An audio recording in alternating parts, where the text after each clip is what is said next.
تھے اور مسجد نبوی کی طرف آتے تھے نماز پڑھنے تو آپ کے اوپر وہ کوڑا کرکٹ پھینکتی تھی. جب آپ نے دیکھا کہ کچھ دن وہ کوڑا نہیں پھینک رہی, آپ نے اس کا پتہ کیا اور پھر آپ اس کی عیادت کے لیے گئے. تو ہمیں نفرت برائی سے نہیں کرنی, ہمیں نفرت جو ہے وہ برے لوگوں سے نہیں کرنی, برائی سے کرنی ہے. یعنی برا کا عمل کرنے والے جو لوگ ہیں اگر ان سے نفرت کریں گے تو پھر ان کی اصلاح کیسے کریں گے, پھر ان کو اللہ اور اللہ کے رسول کا پیغام کیسے دیں گے. اگر رسول اللہ صلی اللہ علیہ وسلم برے لوگوں کو اسی وقت کاٹ کر پھینک دیتے پھر تو شفا کی امید ہی نہیں تھی نا, پھر تو علاج نہیں ہو سکتا تھا. تو ہماری لڑائی مرض سے ہے, مریض سے نہیں, کفر سے ہے, کافروں سے نہیں. برائی کا جواب بھلائی سے دینا کوئی آسان کام نہیں ہے, لیکن وہ لوگ جو ایمان کی دولت سے مالا مال ہوتے ہیں, جو جنت چاہتے ہیں, بڑی جنت, جو اللہ اور اللہ کے رسول کی اطاعت کرنا چاہتے ہیں, اللہ کو راضی کرنا چاہتے ہیں, ان کے لیے یہ عمل کچھ بھی مشکل نہیں ہے, کیونکہ اللہ رب العزت خود فرماتے ہیں کہ یہ جو برائی کا جواب بھلائی سے دینا ہے یہ صفت نصیب نہیں ہوتی مگر کن لوگوں کو, وما یلقاها الا الذین صبروا وما یلقاها الا ذو حظ عظیم. تو یاد رکھیں کہ اپنوں سے سبھی محبت کرتے ہیں لیکن دشمنوں سے کتنے لوگ محبت کرتے ہیں. اچھی بات کا سبھی جواب دیتے ہیں, کتنے ہیں جو گالیوں اور پتھروں کا جواب دعاؤں سے دیں, جو برا سلوک کرنے پر غصہ, گالی گلوچ, غیظ و غضب, قتل و غارت کا رویہ اختیار کرنے کی بجائے شفقت, رحمت, محبت, اور پھر جو ہے یہ سوچیں کہ کس طرح سے دعویٰ کی کوششوں کو تیز کیا جائے, کس طرح سے رسول اللہ صلی اللہ علیہ وسلم کی سیرت کو زندہ کیا جائے. تو یاد رکھیں کہ رسول اللہ صلی اللہ علیہ وسلم پر جو ہے وہ مووی بنائی جائے, نعوذ باللہ کارٹون بنائے جائیں, یا آپ پر کتنا ہی کیچڑ کیوں نہ اچھالا جائے, اس سے رسول اللہ صلی اللہ علیہ وسلم کی عزت جو ہے اس پہ کوئی فرق نہیں پڑ سکتا. اس لیے کہ رسول اللہ صلی اللہ علیہ وسلم کی عزت اللہ نے کی, فرشتوں نے کی, انسانوں نے کی, اور آج دیکھ لیں کہ ہر اذان جب ہوتی ہے تو کس طرح رسول اللہ کا آوازہ بلند ہوتا ہے. تو رسول اللہ صلی اللہ علیہ وسلم کا آوازہ 4 سو بلند ہے. تو عمل کا اہم اصول کیا ہے کہ اپنے جذبات کو کنٹرول کر کے جذباتی ہو کر اسلام کو نقصان نہ پہنچائیں اور عمارتوں کو نقصان نہ پہنچائیں, وہ رویہ اختیار نہ کریں جو کہ اللہ اور اللہ کے رسول کی تعلیمات کے خلاف ہوں, جس سے اسلام کو نقصان پہنچے. اس سے کفر خوش ہوتا ہے, اس سے جو ہے وہ ایسا جو رویہ اختیار کرتے ہیں ان کو خوشی ہوتی ہے, اور اس سے اسلام جو ہے وہ متاثر ہوتا ہے. تو آئیے اپنے عملوں کا جائزہ لیں, اپنے بچوں کو, یوتھ کو, اپنے گھر والوں کو اور مسلمانوں کو جو ہے وہ ہم بتائیں. اور آخری بات یہ ہے کہ اس موقع پر خاموش نہیں بیٹھنا چاہیے. اجتماعی طور پر پرامن احتجاج کیا جا سکتا ہے. میڈیا میں جو ہے وہ ای میل کے ذریعے سے, اخبارات میں جو ہے وہ لیٹر لکھ کر, مضمون لکھ کر بتانا چاہیے کہ آئیں ہم آپ کو بتاتے ہیں کہ رسول اللہ صلی اللہ علیہ وسلم کون تھے, ان کا کردار کیسا تھا, اور وہ جو مسلمان مشتعل ہو رہے ہیں یا اس طرح کا معاملہ کر رہے ہیں تو ان کو بھی سمجھایا جائے کہ اللہ اور اللہ کے رسول کا اسوہ کیا ہے. اور جب ہم ٹھنڈے جذبات سے سوچیں گے, ہم اچھے طریقے سے سوچیں گے, تو پھر ہمیں سمجھ آئے گی کہ ہمیں اس موقع پر کیا کرنا چاہیے اور ایسے حالات کیوں پیش آ رہے ہیں. اس لیے کہ رسول اللہ کا نام لینے والے, اللہ اور اللہ کے رسول پر ایمان رکھنے والے عمل کے میدان میں اب پیچھے ہو گئے ہیں, عملی لحاظ سے جو ہے وہ بہت کمزور ہو گئے ہیں. تو ضرورت ہے اس بات کی کہ ہم جو ہے وہ عمل کے میدان میں آگے بڑھیں, اپنے اخلاق اور کردار کو سنواریں. ہم جو ہے وہ لوگوں کو بتائیں کہ اسلام جو ہے وہ کتنا خوبصورت دین ہے. تو اب اسلام کتابی اسلام بن کر رہ گیا ہے. اب عملی میدان میں جو ہے وہ ہمیں ایسے کردار نہیں ملتے اور ایسا اخلاق نہیں ملتا اور ایسے زندگی گزارنے والے مسلمان نہیں ملتے جو یہ بتا سکے کہ ہم وسلم کی کس عظیم رسول صلی اللہ علیہ وسلم کی تعلیمات پر عمل کرنے والے ہیں. تو ہمیں غفلت کی نیند سے بیدار ہونا ہوگا.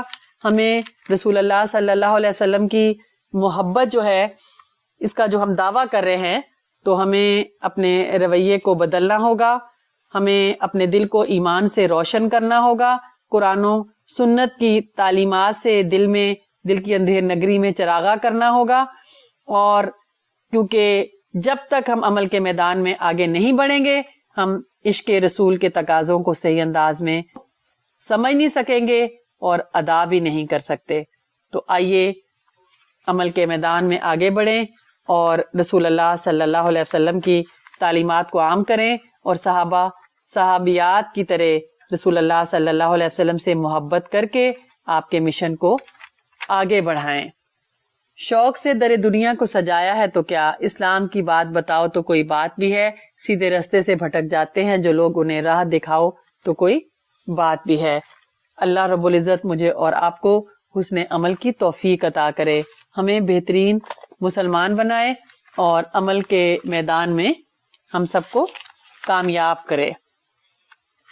تجھے تو کیا تیرے جلووں کی ذو بھی پا نہ سکے، جو زندگی کو تیری راہ میں لٹا نہ سکے.